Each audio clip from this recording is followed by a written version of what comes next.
Imagine having unlimited wealth, unmatched wisdom, unimaginable power, and everything money could buy. Anything you wanted, you could have. Now imagine that the man who actually lived that life looked back at it all and said, "Meaningless. All is vanity." This is the story of Solomon, the richest and wisest king in Israel's history, and the lesson his life teaches every generation. Solomon was the son of King David and became king of Israel after his father. When God appeared to him in a dream, Solomon did not ask for riches or long life. Instead, he asked for wisdom to govern God's people.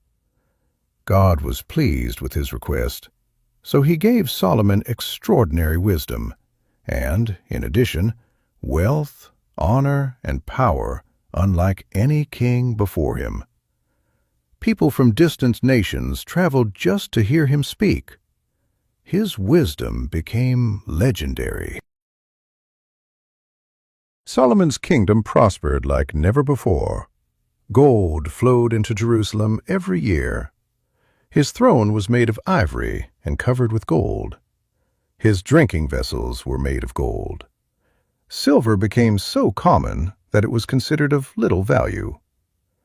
He built magnificent palaces. He built the temple in Jerusalem, a breathtaking house dedicated to God.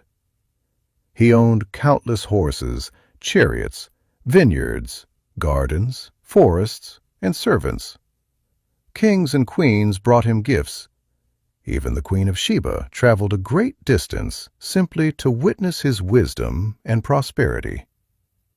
By every earthly standard, Solomon had succeeded beyond imagination. Solomon did not stop with wealth. He pursued pleasure. He surrounded himself with luxury. He enjoyed music, entertainment, great building projects, and every comfort available. He accumulated hundreds of wives and concubines. Nothing his eyes desired was withheld from him. If something brought pleasure, he experienced it. Yet after all of it, he reached a shocking conclusion. None of it truly satisfied the human heart. Over time, Solomon's heart drifted away from God. His foreign wives influenced him to worship false gods. The king who had built God's temple also built places of worship for idols. His wisdom did not prevent him from making sinful choices. Because of his disobedience, God declared that the kingdom would eventually be divided after Solomon's death. His life became a powerful reminder that wisdom alone is not enough if we refuse to obey God.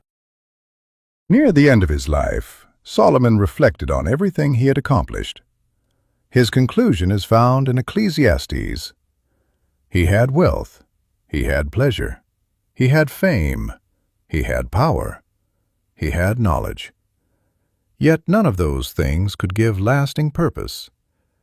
His final conclusion was simple: fear God and keep His commandments. That is what truly matters. Everything else passes away. We live in a world that constantly tells us to chase pleasure, money, status, beauty, and comfort. But Solomon already walked that road. He reached the end of it, and he warned us that earthly desires can never satisfy the soul. Don't become attached to carnal desires. Pleasure fades, riches disappear, beauty withers, power ends. But your relationship with God has eternal value. Instead of living for temporary satisfaction, seek the one who gives everlasting life. If Solomon, a man who had almost everything this world could offer, concluded that life without wholehearted devotion to God is empty, then we should take his warning seriously. Choose what is eternal over what is temporary.